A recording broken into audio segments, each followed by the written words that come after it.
Tayo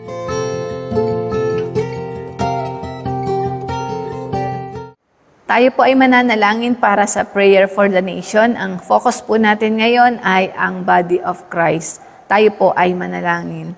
Aming Diyos na dakila at mabuti, tapat at nagmamahal sa bawat isa sa amin, nagpapasalamat po kami, Panginoon, sa mga lokal na iglesia na nagtitipon, Panginoon, sa araw na ito, online man or on-site. Nananalangin po kami, Panginoon, na ang pag-ibig ng bawat believer ay patuloy na sumagana at ang kaugnayan sa iyo, Panginoon, ay lumalim at tumatag. Nagpapasalamat din po kami, Panginoon, sa pagkakataon na nararanasan po namin, Panginoon, ang pagkilos ng banal na Espiritu sa bawat iglesia. Panalangin po namin, Panginoon, na patuloy na makapamuhay ng karapat-dapat at kalugod-lugod sa iyo, Panginoon, ang bawat isa. Idinudulog din po namin, Panginoon, na kami po'y managana sa mabubuting gawa at lalawak sa pagkakilala sa iyo, Panginoon. Dalangin po namin na patatagin mo po ang aming pananampalataya at patuloy po, Panginoon, magpatuloy kami sa paglago sa kapangyarihan at tulong ng banal na Espiritu. Idinadalangin po namin, Panginoon, ang bawat pamilya na magkaroon ng regular na prayer time at worship time, Panginoon.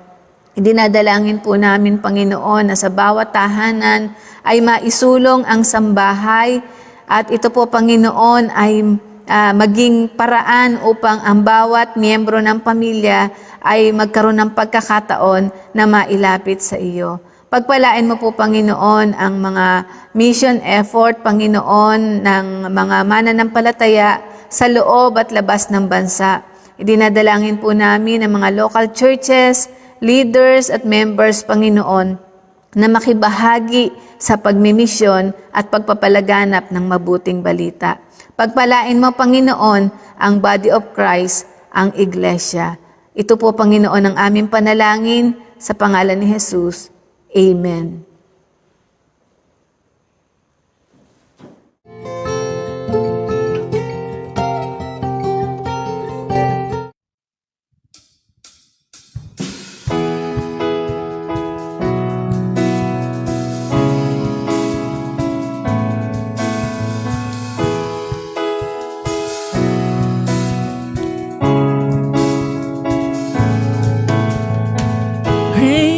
Your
Purihin po ang Panginoon dahil ang kanyang mga salita ay buhay.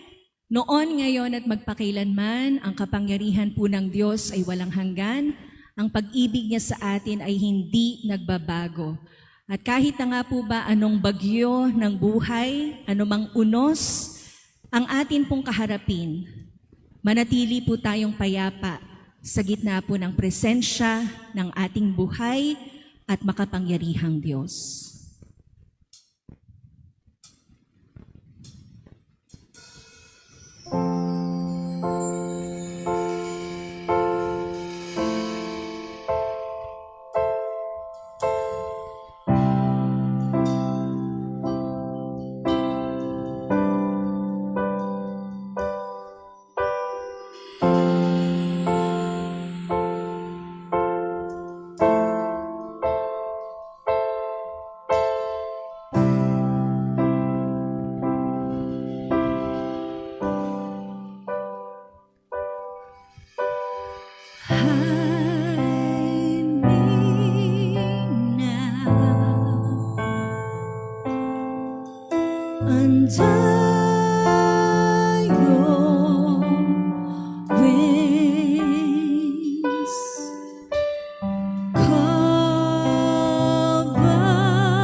Within your mighty hand, when the oceans rise and thunders roar, I will soar with you above the storm. Father, you are King over the flood. I will be still, know you are God.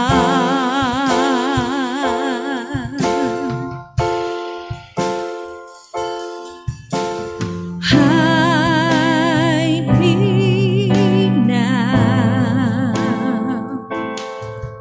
under your wings and cover me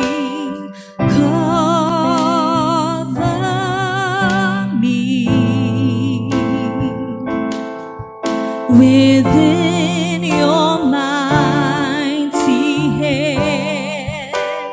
When the oceans rise and thunders roar, I will soar with you above the storm.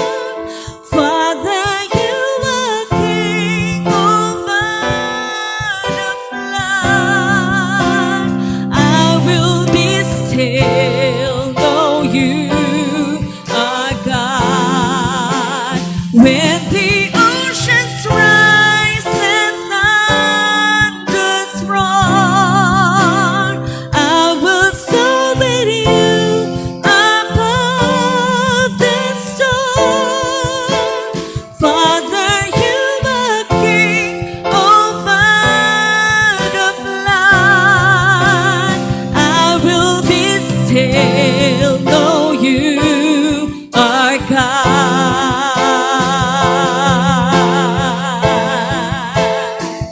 I will be still, 'cause you are my God. You are my God. Oh, my Jesus.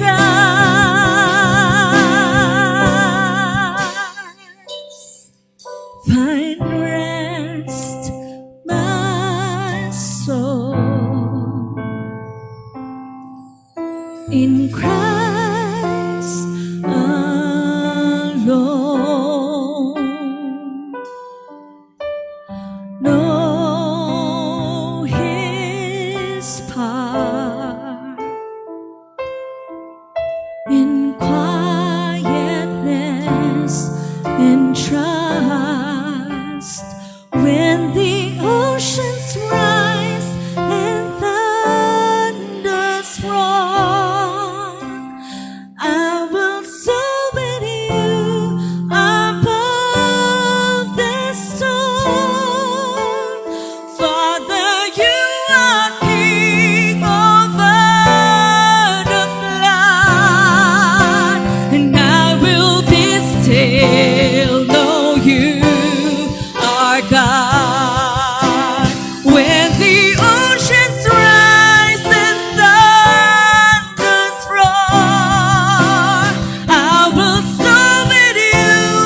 will be still, know you are God.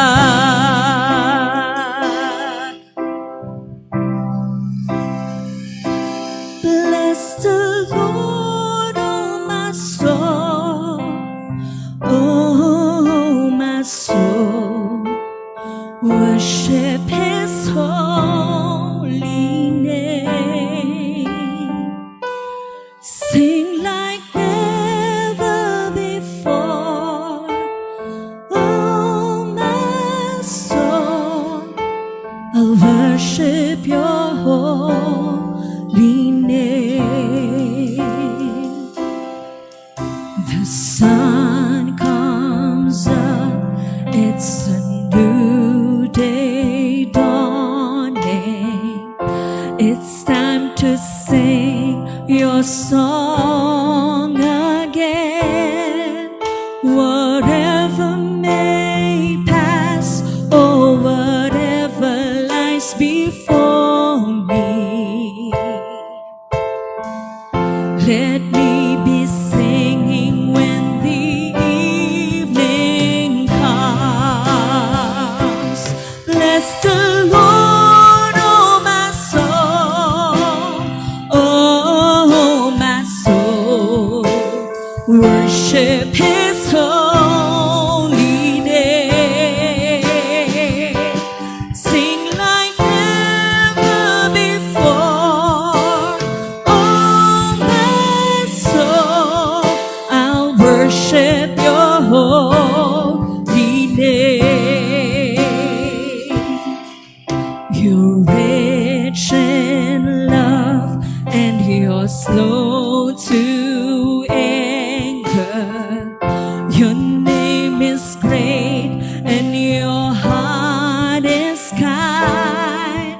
For all your goodness I will keep on singing.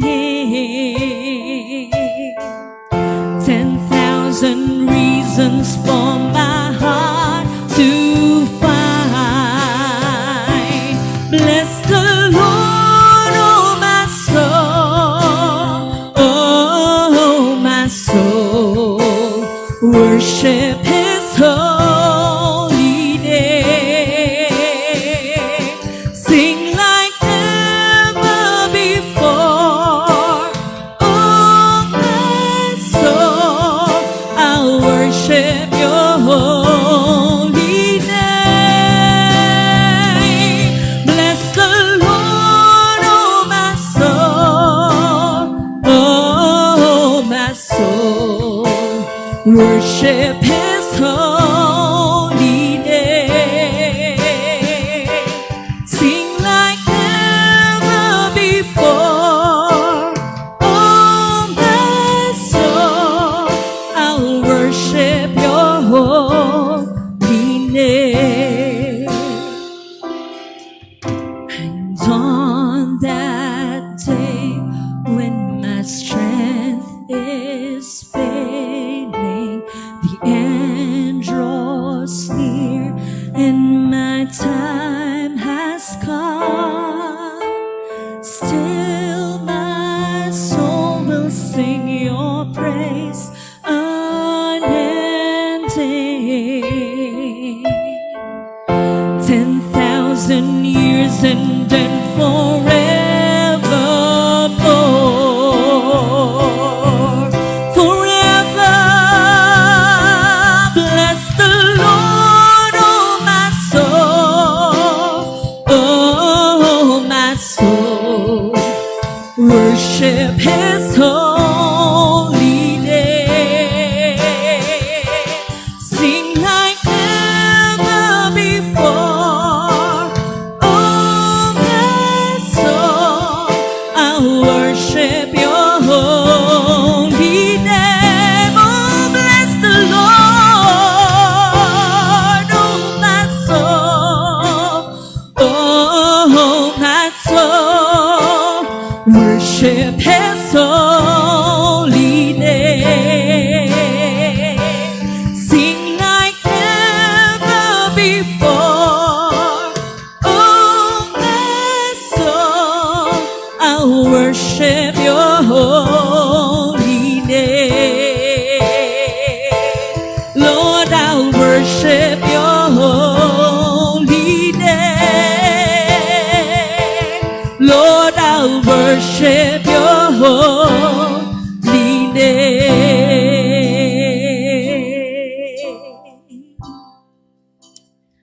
Allow us, Lord, to dwell in your presence. Allow us, Father, to find peace and rest in you alone. May our soul bless your name all the days of our life. And Lord, we commit to you everything, every season that we are into. For you deserve the highest praise and you deserve the highest glory and honor. This is our praise and worship. In Jesus' name we pray. Amen and amen.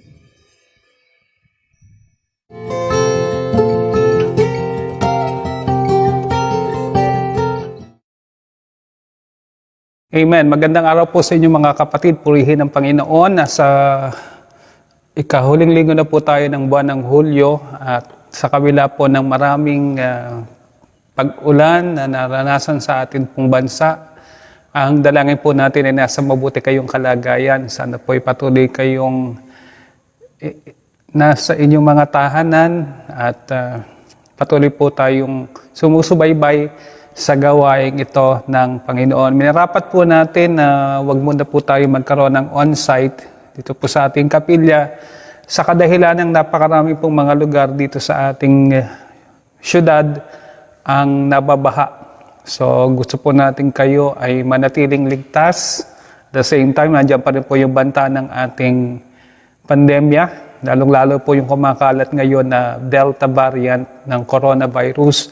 So, atin pong pinagpasyahan na gawing online na lamang po yung ating panambahan ngayong linggo. I hope kahit po online ay tayo nagkakaisa at tayo po ay sama-samang sumasamba sa Espiritu at syempre sa katotohanan sa atin pong dakilang Diyos. At syempre bahagi po ng ating pagsamba, hindi lamang po yung pag-awit ng mga papuri at pagsambang awit sa Panginoon, bahagi po ng ating paglilingkod ay ang atin pong pakikinig ng salita ng Diyos. So sasambahin natin ang Panginoon ngayon sa pamamagitan ng pakikinig ng kanyang mensahe sa ating lahat.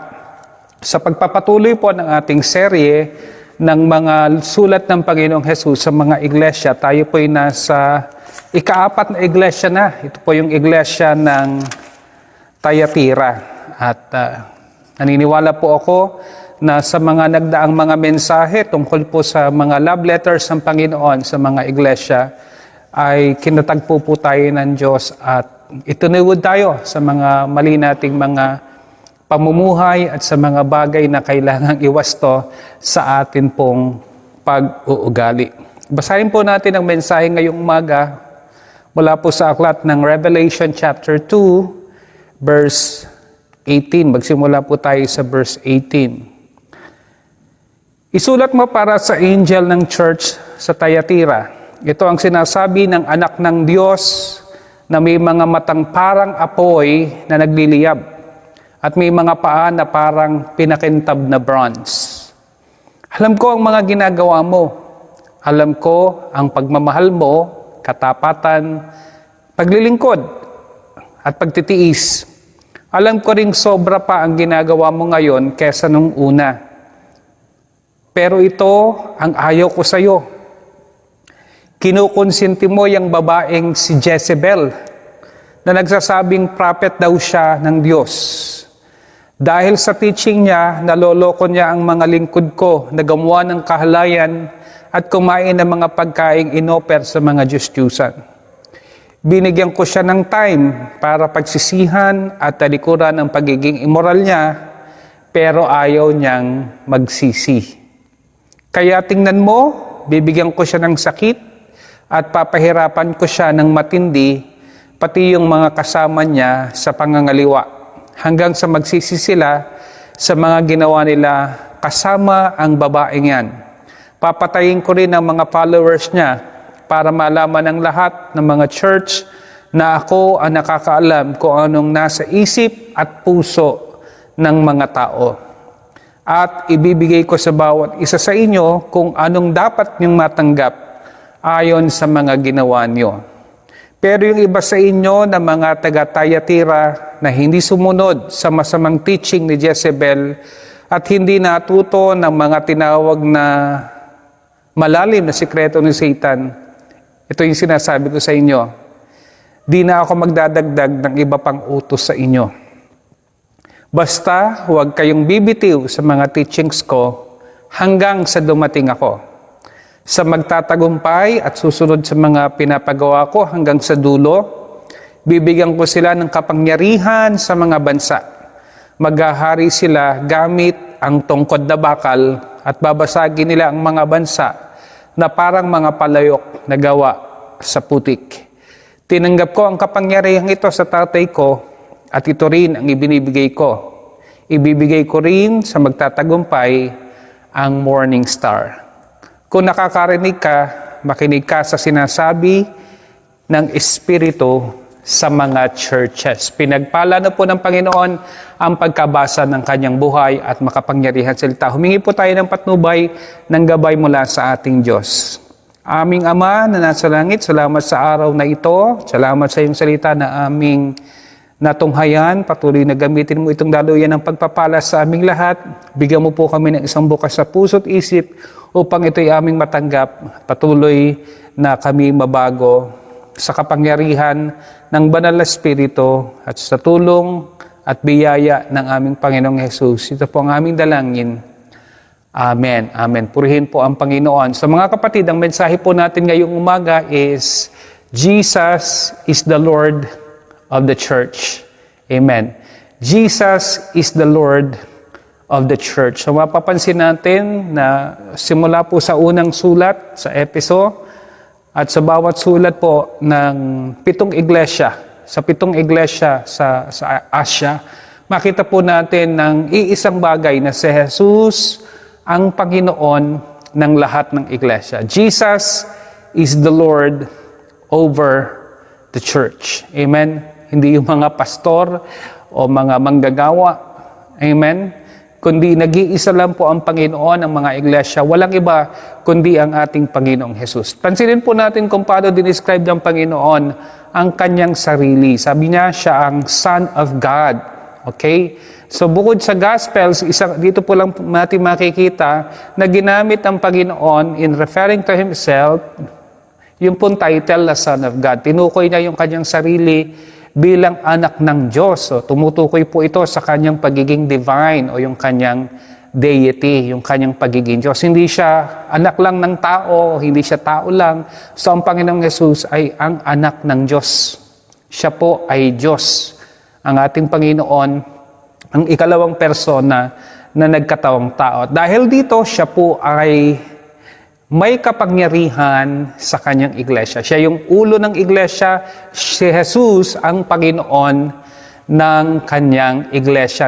Tinubos na kanyang binayaran sa pamamagitan ng kanyang dugo. At dahil po sa kanyang ginawa, sa kanyang muling pagkabuhay, ang Panginoong Jesus po ang Panginoon ng lahat at siya rin ang Panginoon ng kanyang iglesia. So may ilang mga bagay po tayong makikita rito tungkol sa Panginoong Hesus at yung kanyang kaugnayan sa kanyang iglesia. Ang sabi po, una, Jesus, dahil siya yung Lord and Church, Jesus knows the truth about the church. Alam po ng Panginoon yung katotohanan sa kanyang iglesia. Tinukoy po niya yung kanyang mga mata. No? Sabi, it's blazing like fire. So yung kanyang mga mata na nagliliyab ay para pong merong x-ray vision ng Panginoon. Nakikita niya yung kabuuan ng iglesia. Nakikita niya kahit yung tinatago po. At yung mga bagay na nasa lihim, pwede nating ilihim sa tao, subalit hindi natin pwedeng ilihim sa Panginoon. Sabi niya, siya may mga matang parang apoy na nagliliyab. Tumutukoy po ito sa kanyang pagiging omniscient o siya yung nakakaalam ng lahat ng bagay. So Jesus knows the truth about the church. Pwede nating itago sa mga tao, subalit hindi po ito maililihim at maitatago mula sa Panginoon. No? Si Jesus, ang Panginoon ng church, He knows the truth about the church. Amen? At dahil alam ng Panginoon, siya yung may mata na nagliliyab at nasisiyasat siyang buong iglesia. Ikalawa po mga kapatid, alam ng Panginoon yung mga mabubuting nangyayari sa kanyang iglesia. So Jesus, because He knows everything, He knows even the hidden things, alam din po niya yung mga bagay na lantaran at nakikita, syempre. So, ano po ang nakita ng Panginoon? May mga bagay siyang maganda na nakita sa iglesia. Okay, so dito po makikita natin yung ikalawang punto, Jesus praises the good in the church. No? Pinuri ng Panginoon yung mga bagay na nakita niyang mabuti, maganda sa iglesia po ng Thyatira. At maging sa iglesia natin, no? Dahil siya ang Panginoon ng iglesia, ang Diyos po ay nagbibigay ng commendation o papuri or praise sa Kanya pong pag-evaluate sa atin. Hindi lang naman puro pangit ang nakikita ng Panginoon. Siyempre kahit papano, meron po siyang nakikitang maganda sa Kanyang iglesia sapagkat ito'y iglesia niya. So, pinupuri ng Panginoon yon. So, hindi po maramot ang Panginoon sa pagbibigay ng papuri. So, dito po, as the Lord of the church, Jesus praises the good. No? Pinupuri niya yung mabuti. Siyempre, mabati ang mabuti. Di ba? So, yun po yung ginawa ng Panginoon dito.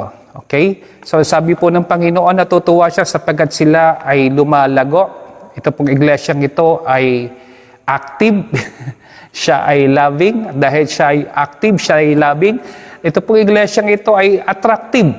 At ito po ay growing. Siguro ang motto ng church na ito ay loving God, loving people. Kaya lang medyo sumobra po yung kanyang pagiging loving. No? Yung mga bagay na dapat na mali na kanyang itinutuwid, ito po yung nakukonsinte sa iglesia po ng Thyatira. At minsan, pag hindi nga po natin nabalanse yung pagmamahal, ang labis sa pagmamahal, na wala pong pagbabalanse ng katuwiran at katotohanan, nagre-resulta po sa kamalian at sa pangungunsinti.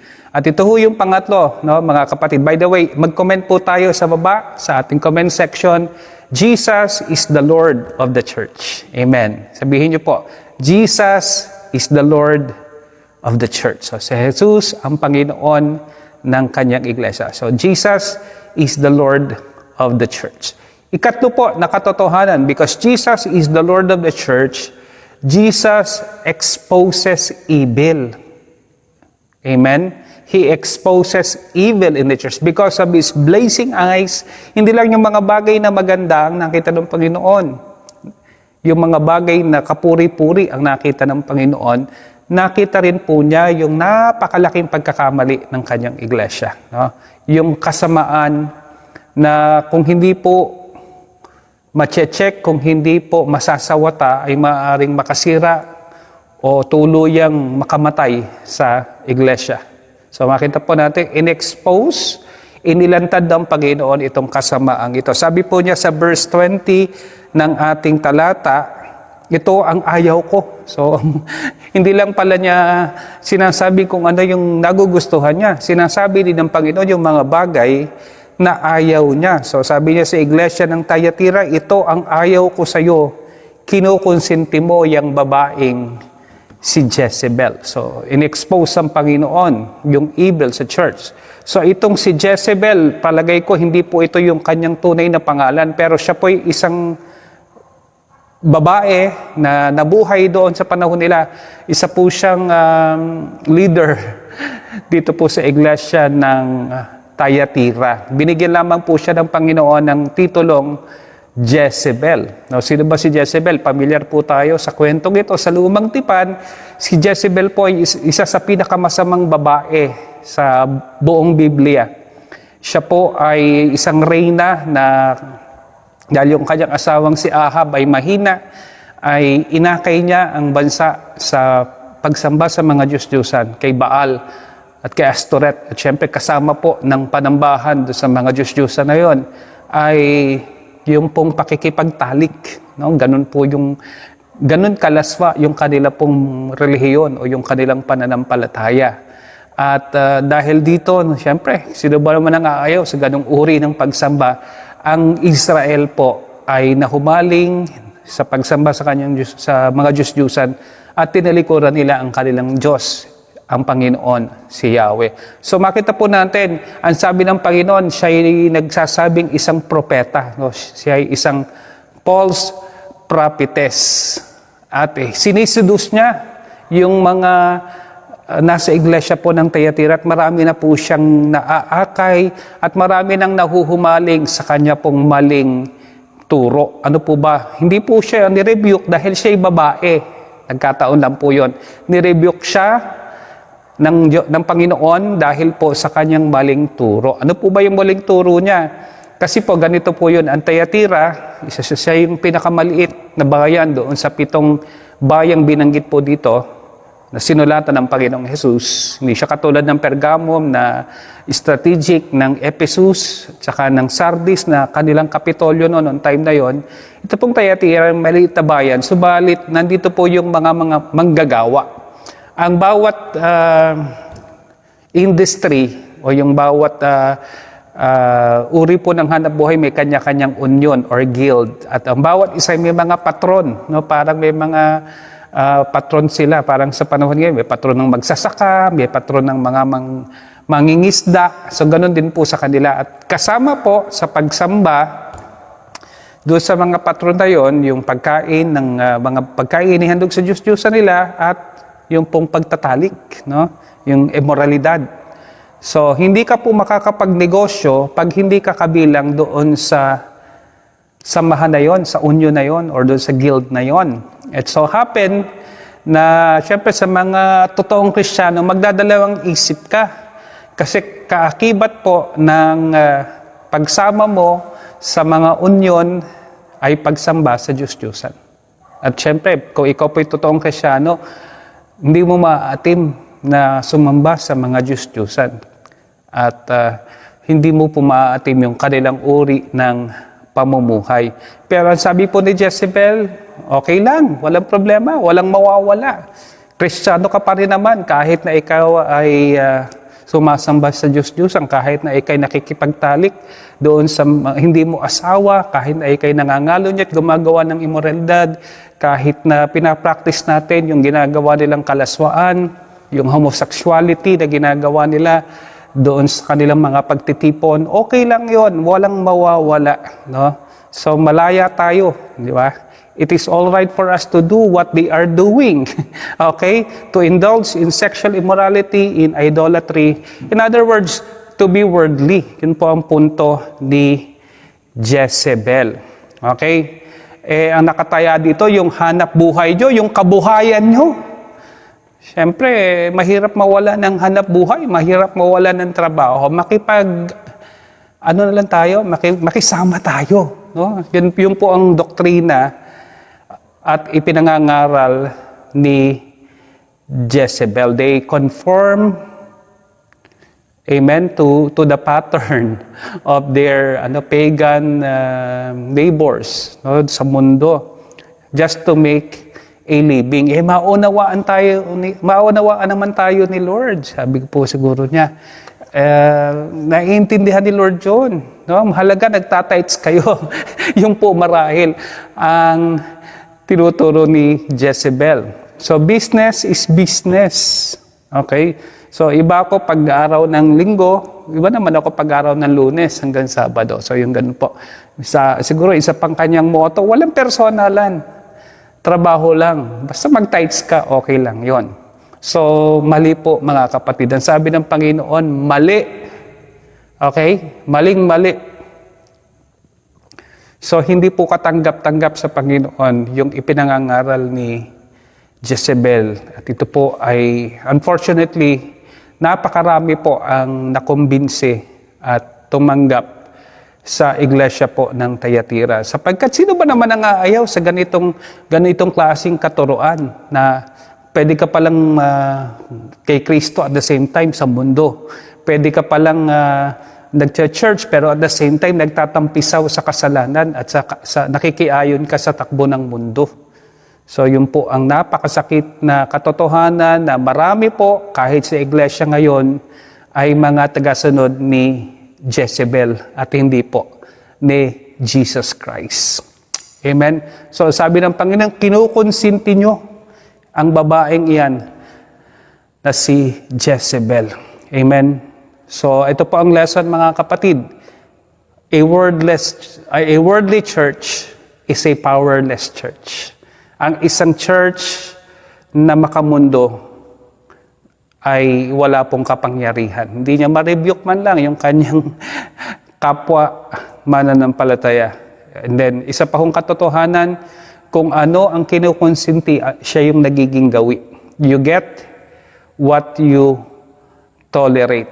Okay? So ito pong nangyari sa iglesyang ito. No? So nagkaroon ng sexual immorality, ng idolatry, ng homosexuality, and basically, hindi na sila nakukonsensya. Wala na po yung konsensya doon. Sapagkat nagiging katanggap-tanggap sa kanila ang mga bagay na ito. Subalit, ito po yung tahasan, lantarang, pagsuway sa kalooban ng Panginoon, sa authority ng Panginoon. At syempre, when people reject the Lord's authority, He is no longer their God.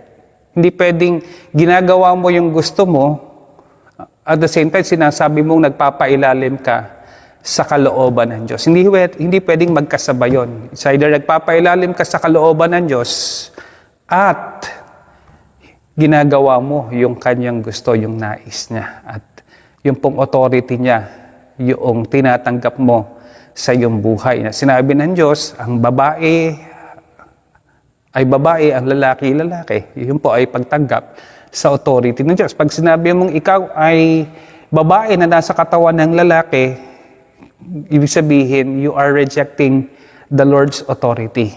At yun po ay ginagawa mo ng Diyos, yung damdamin, ginagawa mo ng Diyos yung sarili mo. Hindi na siya ang nagiging Diyos sa buhay mo. So we violate God's authority and He is no longer our God. If we continue to live ito pong mga kasalanang ito sa atin pong mga buhay. Amen. Amen. So Jesus exposes evil in the church.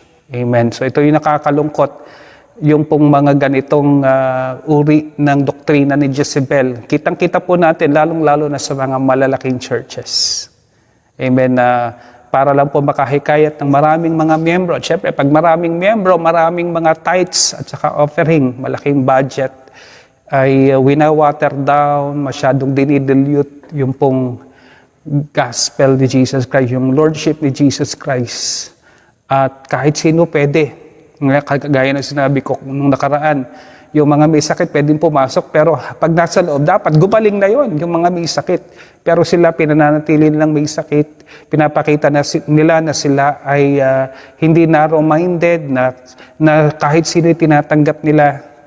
Totoo po yung kahit sino, sabi ng Panginoon, pwedeng lumapit. Pero pag ikaw ay nasa Panginoon na, hindi na ikaw ang Panginoon, siya na yung Panginoon ng buhay mo at dapat merong magbago sa atin pong mga buhay. Amen po mga kapatid.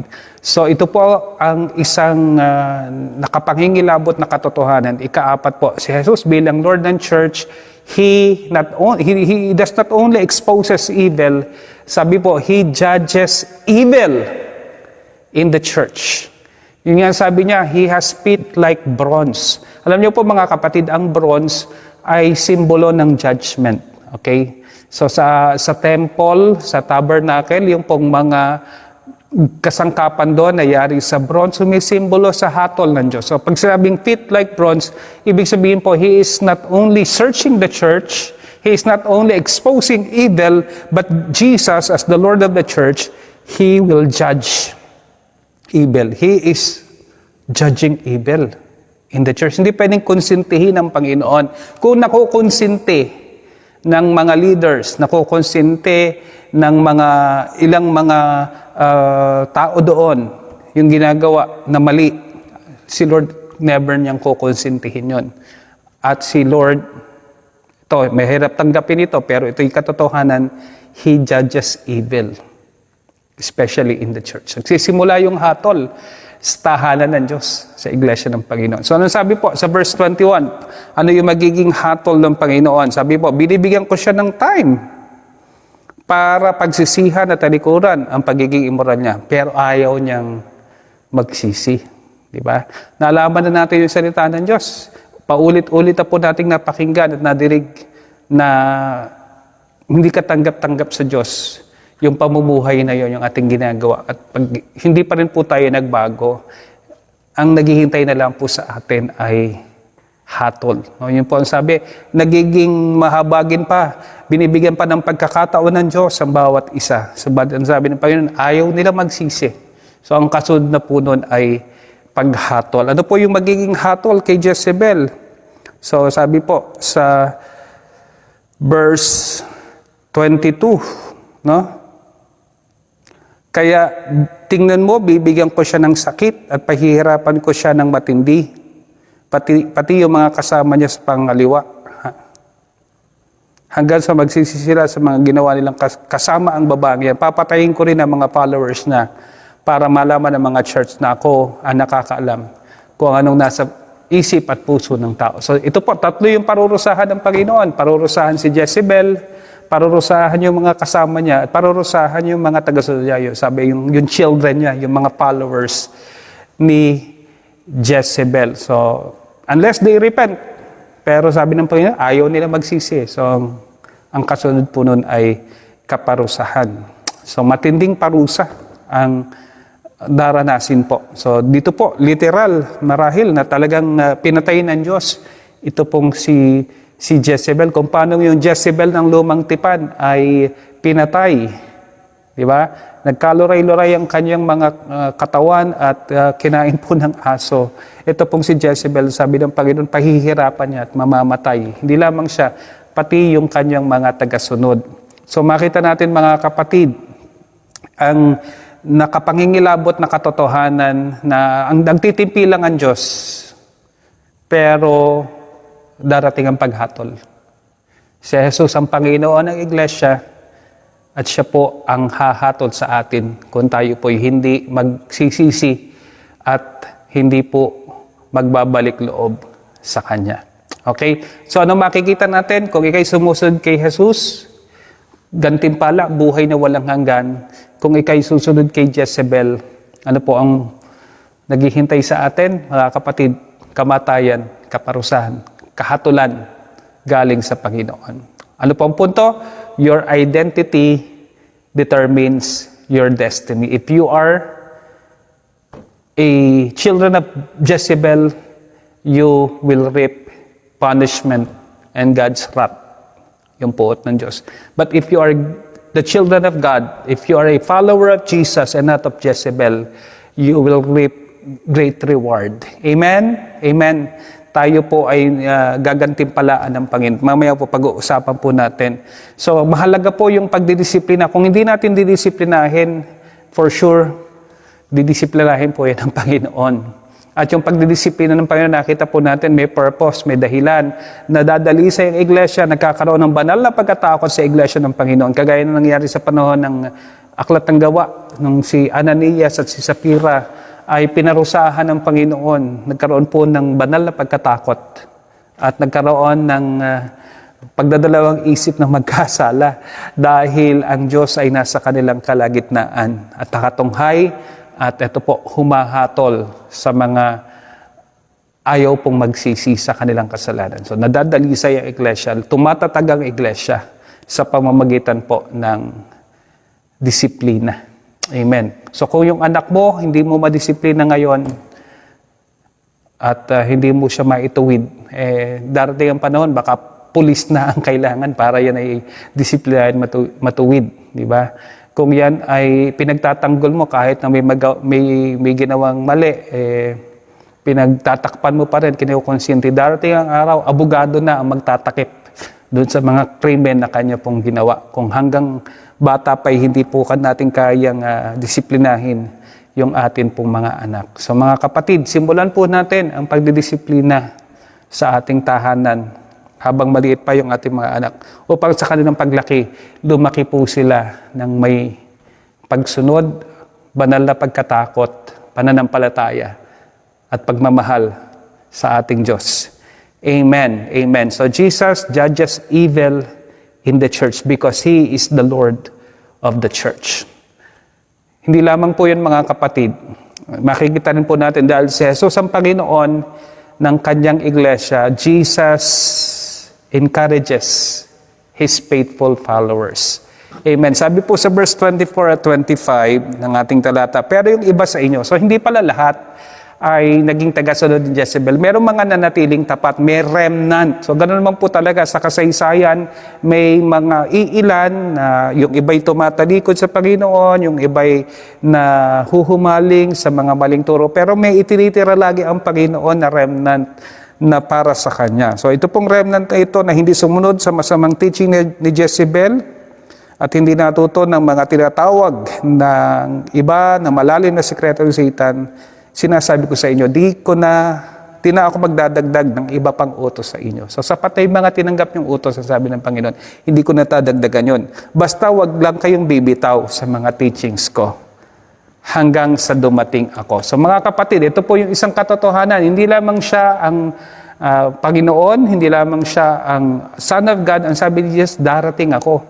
So dito po ay nagpahiwatig ang Panginoon at talagang sinabi niya na siya ay muling paparito, siya ay muling darating. I will return, I will come, ang sabi ng Panginoon. So kapatid, wag na po tayong magpa-banjing-banjing pa sa ating pananampalataya.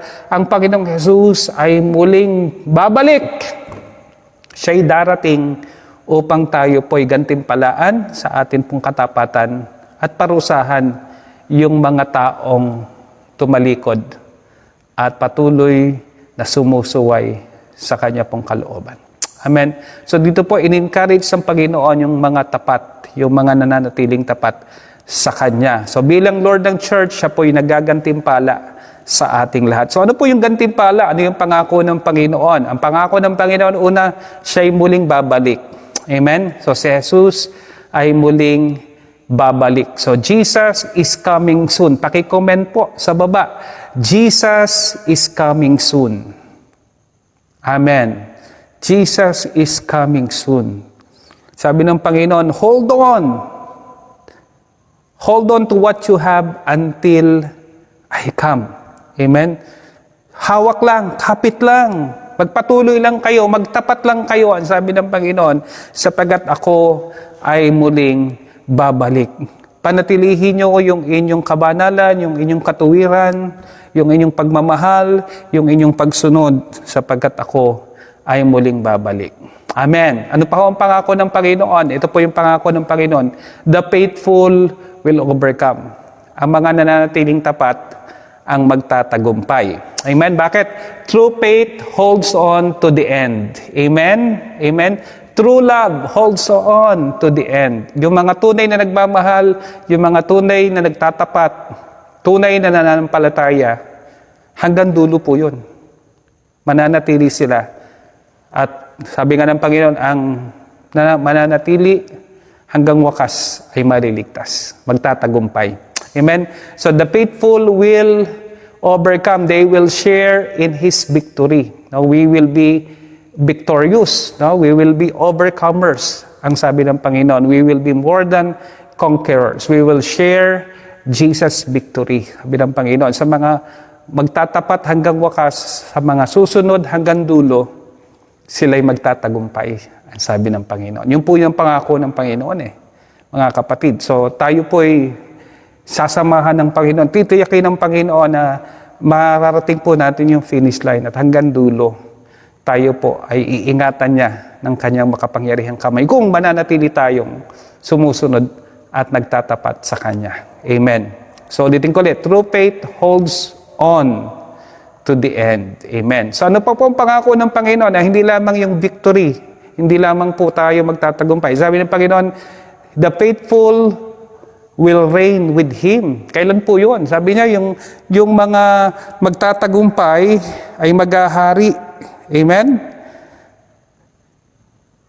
Sila po yung magtatagumpay. Bibigyan ng kapangyarihan sa mga bansa. No? So, they will reign with Christ. And they will receive dominion over the nation. So yun po yung pagtatagumpay na sinasabi dito. Sa muling pagparito ng Panginoon, pag itinagtag niya yung kanyang kaharian, ito yung tinatawag nating milenyo o yung millennial reign ni Jesus Christ. Tayo po na mga sumunod, nagtagumpay, kasama ng Panginoon ay maghaharing kasama siya. Amen? At syempre, sabi, they will receive the morning star. Ang sabi po, yung tala sa umaga. Sino ba yung tala sa umaga? Walang iba kundi ating Panginoon. Isa sa title ni Jesus, He is the morning star. They will receive me. They will inherit me. Amen? Ako yung kanilang tatanggapin. Ako ang kanilang magiging mana. Hallelujah. Jesus will be our inheritance. He will be our great reward. Hallelujah. Kung tayo po ay magtatagumpay. Hallelujah. If we will remain faithful to Jesus till the end, di tayo masisway ng mga maling mga turo, ng mga alok ng sanlibutan, hindi po tayo aayon sa takbo ng mundong ito, kundi mananatiling tapat sa ating pananampalataya at pagmamahal sa ating Panginoon. Ang sabi po niya, you will inherit me. I am your great inheritance. I am your great reward. So kapatid, sino ang susundin mo ngayon? Si Jezebel, yung takbo ng mundo, yung alok ng kasalanan, yung tukso, o si Jesucristo na nagbibigay ng buhay na walang hanggan, ng buhay na ganap at kasiyasiya. Your identity will determine your destiny. Kung sino ang sinusundan mo, yun ang magsasabi kung anong kalalagyan mo. Amen? So follow Jesus. Love Him with all of your heart. Obey Him. Submit to His Lordship because He is the Lord of the church and He is your Lord and He is my Lord forever and ever. Amen.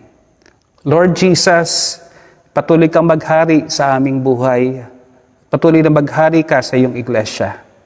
You know the truth about the church because you are the Son of God. And your eyes is blazing like fire, Panginoon. Alam mo yung mabuti, na maganda sa iyong iglesia. Alam mo rin yung evil. Ine-expose mo po yung evil at hahatulan mo yung evil sa iyong iglesia. Lord, dalangin ko by your mercies, by your grace. Lord, forgive us sa amin po mga kasalanan. Patuloy na ito'y amin ang matalikuran at patuloy lumakad kami sa katuwiran at kabanalan sa aming buhay. Sa sino mang mananatiling tapat magtatagumpay, napakarami pangako na iyo pong ipagkakaloob. At ito po ay encouragement sa amin na magpatuloy sa kabila ng mga pagsubok, sa kabila ng mga kahirapan, kami po ay magtatagumpay sapagkat sinasamahan mo kami. At yung tagumpay mo ay tagumpay namin. Kami maghaharing kasama mo at kami po ay magiging tagapagmana ng pinakamayaman at pinakadakilang mana sa lahat, walang iba kundi ikaw. Salamat po, Panginoon. We rebuke the spirit of Jezebel in your churches in the name of Jesus. We rebuke the spirit of worldliness na patuloy na yung sexual immorality, idolatry, and homosexuality. We rebuke this in Jesus' name. Yung materialism, we rebuke this in Jesus' name. And let the Lordship of Jesus reign sa aming mga buhay ngayon from now and forever. Amen. Amen. Magandang araw po mga kapatid. Muli i-comment natin, Jesus is the Lord of the church. Amen. Amen.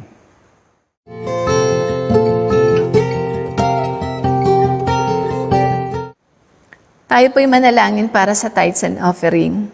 Dakilang Diyos na makapangyarihan sa lahat, patuloy po kami dumudulog at nagpapasalamat sa iyong kabutihan sa buhay ng bawat isa. Salamat din po, Panginoon, sa lahat ng aming mga tinatangkilik. Salamat po, Panginoon, sa iyong probisyon.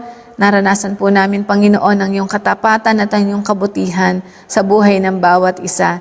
Sa oras pong ito, Panginoon, idinudulog po namin, Panginoon, tinataas sa iyo ang aming pong ikapu at handog. Pagpalain mo, Panginoon, ang aming mga kaloob at panalangin po namin patuloy na magamit ang mga handog na ito, Panginoon, para sa ikalalaganap ng mabuting balita. Maraming salamat po, Panginoon, sa bawat isang naging bahagi ng gawaing ito, ng pagsambang ito, Panginoon. At tanggapin mo po, Panginoon, ang aming pagmamahal, pagpupuri, Panginoon, at ang aming pasasalamat. Pagkilala, Panginoon, ang lahat ng meron kami ay buhat sa iyo. At ito po, Panginoon, itinataas namin at patuloy po namin ipinagpapasalamat. Ito po ang aming panalangin sa pangalan ni Kristo Jesus. Amen.